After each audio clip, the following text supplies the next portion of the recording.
बोलो जयकारा बोल मेरे श्री गुरु महाराज की जय। सौभाग्यशाली प्रेमी गुरुमुखो, जीव हमेशा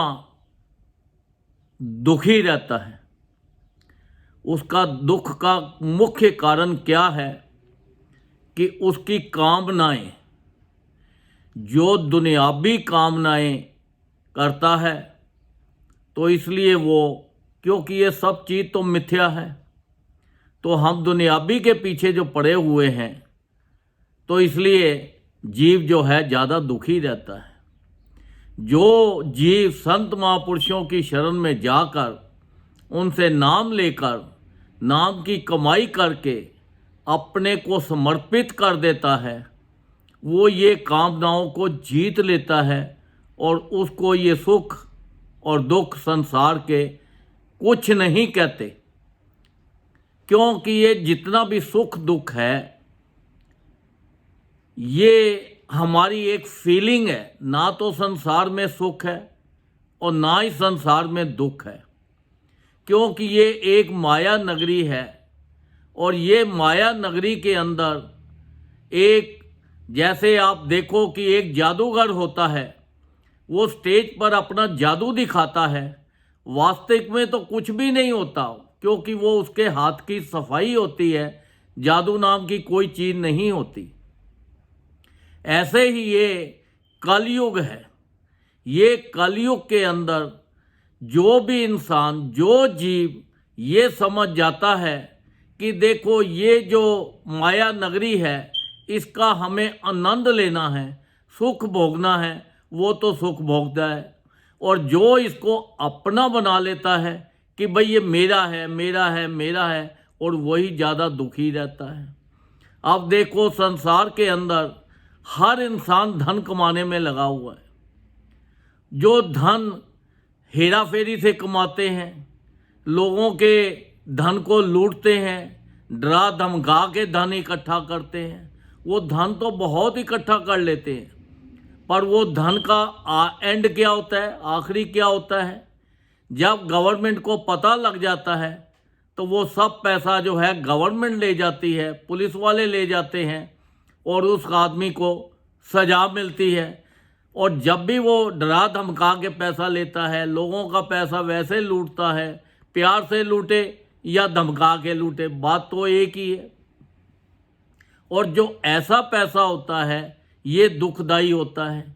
और जो इंसान अपनी मेहनत के साथ पैसा कमाता है, वो देखो उस पैसे से उसको कितना आनंद आता है, उसका परिवार में कितनी खुशियां होती हैं, उसको पूरे संसार में, वर्ल्ड में घूमता है, एंजॉय करता है। तो देखो आप ये बताओ, बुद्धिमान कौन हुआ? बुद्धिमान तो वही व्यक्ति है जो अपनी मेहनत का कमाया हुआ धन इकट्ठा करके उसका एंजॉय करता है। जो दूसरों के धन के ऊपर निगाह रखता है, दूसरों का धन लूटता है, वो बुद्धिमान नहीं होता। वो तो एक संसार के अंदर बस अपने आप को फीलिंग करता है कि मैं बहुत चालाक हूँ, पर वो चालाक नहीं होता। वो अपना डे बाय डे नुकसान ही करता जाता है। अब देखो जेल जो होती है, जेल के अंदर जेलर भी जाता है और अपराधी भी जाता है। जो जेलर जाता है वो तो अपनी खूब रिस्पेक्ट के साथ जाता है, सिर ऊंचा करके जाता है, रोब डालता जाता है। जो अपराधी होता है वो सर झुका के जाता है और अपना उसको सजा भी मिलती है। तो देखो ये जेल तो एक ही है, जाना तो हमें संसार में यहाँ से सभी ने जाना है। कोई भी व्यक्ति ऐसा नहीं है, जीव ऐसा नहीं है जो ये परमानेंट यहाँ पे रह सके। जब जाना है तो क्यों ना सर झुका के उठा के जाएं, झुका के ना जाएं।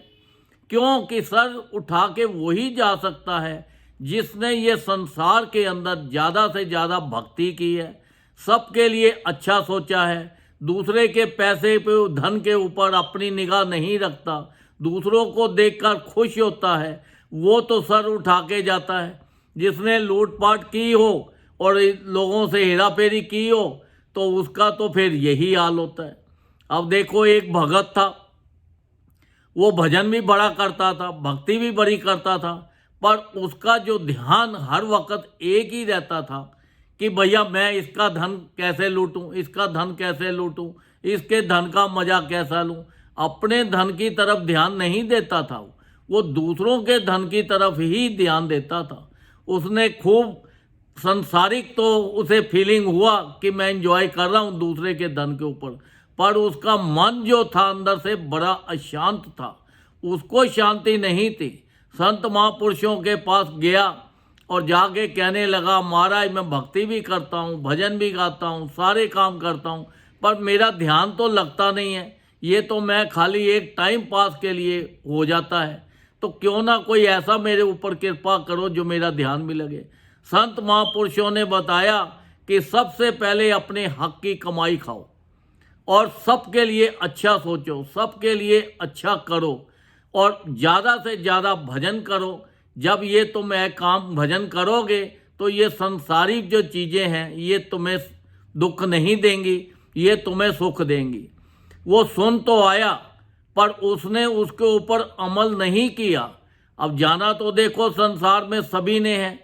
जब वो जाने लगा तो आखिरी टाइम के ऊपर भी उसका ध्यान दूसरों के धन के ऊपर ही रहा कि देखो उसके पास धन बहुत है, उसने बहुत कमा लिया है, उसका धन मुझे कैसे मिले, उसके अंदर ही वो उसका ध्यान रहा और वो फिर 84 लाख योनि में फंस गया। तो संत महापुरुष यही फरमाते हैं कि ये संसार के अंदर जो तुम्हें नाम दान दिया है इसका ज़्यादा से ज़्यादा भजन करो और संसारिक चीज़ों के ऊपर ध्यान मत दो, क्योंकि ये संसार की कोई भी चीज़ हमारे साथ नहीं जानी। लोग जो अपना अपना करते हैं, ये किसी का यहाँ कुछ नहीं है। ये जीव कहाँ से आया था, ये 84 लाख योनियों में भुगतता हुआ, दुख भोगता हुआ आया। जब परमात्मा ने इसके ऊपर बड़ी अपार कृपा की तो तब जाके इसको मनुष्य देह मिली। और इतनी कीमती चीज़ मिलने के बाद भी अगर हम इसका फ़ायदा नहीं उठा सके तो फिर तो हमारी बहुत बड़ी मूर्खता है। फिर हम ज़्यादा फिर 84 लाख योनि में बढ़ जाएंगे, क्योंकि ये जो संसार है, ये माया नगरी जो आप देख रहे हो, इसमें बड़ी बड़ी खूबसूरत चीज़ें तुम्हें नज़र आती हैं, बहुत कुछ नज़र आता है, पर ये चीज़ें सब दुखदाई हैं। इनमें कोई भी चीज़ अपनी नहीं है। आप ये सोच लो कि जो हमारी इन आँखों से हमें ये संसार में चीज़ें नज़र आ रही हैं, ये सब चीज़ों का संबंध किसके साथ है? हमारे शरीर के साथ है। तो हमारे शरीर का एंड क्या है? मट्टी। जब ये हमारे शरीर का एंड ही मट्टी है, नाशवान है, तो ये सारी चीज़ें ही नाशवान हैं। तो हम नाशवान चीज़ों से क्यों प्रेम करें? इनसे प्रेम करेंगे तो सिवाय दुख के हमें और कुछ नहीं मिलने वाला। तो इसलिए संत महापुरुषों ने जो हमारे ऊपर इतनी कृपा की है, हमें उनकी शरण मिली है, उन्होंने हमें नाम दान दिया है, ये तो हमारी बहुत कई जन्मों के हमारे पुण्य इकट्ठे होते हैं, तो तब जाके संत महापुरुषों के दर्शन होते हैं। ये दर्शन आसान बात नहीं है, क्योंकि जो संत महापुरुष होते हैं ये साक्षात भगवान ही होते हैं, क्योंकि भगवान तो निराकार रूप है। वो संतों का रूप धारण करके संसार में आते हैं और जीवों का कल्याण करते हैं। अब हमारे संत महापुरुषों ने हमारे लिए देखो कितना आसान तरीका बना दिया है कि देखो 5 नियम बना दिए हैं: श्री आरती, पूजा, सत्संग, सेवा, सिमरन और ध्यान। जो श्रद्धा सहित करे निश्चय हो कल्याण। वो कहते हैं जिस परिवार के अंदर ये 5 नियमों का पालन होगा वहाँ पर किसी चीज़ की कोई कमी नहीं रहेगी। संसारिक धन की भी कमी नहीं रहेगी, तो परलोक के धन की भी कोई कमी नहीं रहेगी। वहाँ कोई बीमारी नहीं रहेगी, वहाँ कोई दुख नहीं होगा, हर तरह से सुख ही सुख होंगे। पर अगर हम वो 5 नियमों का पालन करें तो, अगर हमने 5 नियमों का पालन नहीं करते तो फिर तो आपकी अपनी मर्जी है। तो देखो संत महापुरुषों तो उनकी तो कोशिश होती है कि देखो ज़्यादा से ज़्यादा ये जीव को लाभ मिले और ये कलयुग से बच जाए। ये जो कलयुग नाम दिया है, ये कलयुग का मतलब क्या है? ये काल का युग है, इसका मालिक है काल। काल ने तो सभी को ग्रसना है, पर जो भजन करते हैं उस परमात्मा के साथ लगे हुए हैं उनको वो आता तो ज़रूर है, पर वो बड़ी रिस्पेक्ट के साथ उनको लेके जाता है और बड़ी खुशियों के साथ वो आनंद धाम में जाता है और सचखंड को जाता है। और जो जीव भजन नहीं करते, भगवान का नाम नहीं जपते, जो इधर उधर होते हैं, वो काल की योनि में फिर ग्रास बन जाते हैं, वो फिर 84 लाख योनि में फंस जाते हैं। तो देखो, ये जो हमें मनुष्य देह मिला है, इतने कीमती श्वास मिले हैं, एक एक श्वास को ये मत सोचो कि ये दिन है, ये रात है, ये सुबह है, ये शाम है। कहीं पे भी उठते बैठते हर वक्त उस परमात्मा का नाम जपते रहो।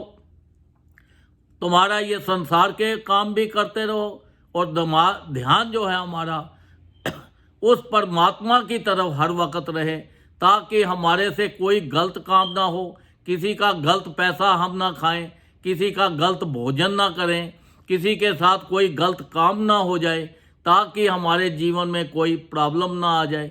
जो भी इंसान अपना नीयत साफ करके और अच्छी तरह परमात्मा का नाम जप के और अपनी मेहनत से कमाई करता है, उसको बड़ी बरकत होती है और बड़ा एंजॉय करता है और लाइफ के अंदर उसके परिवार में कोई तकलीफ नहीं आती। तो देखो, ये संसार है, ये संसार का पूरा पूरा आनंद लो, अपनी मेहनत से कमाई करो, एंजॉय करो और खूब परमात्मा का नाम लेके अपना लोक और अपना परलोक दोनों सुखी करो। बोलो जयकारा, बोल मेरे श्री गुरु महाराज की जय।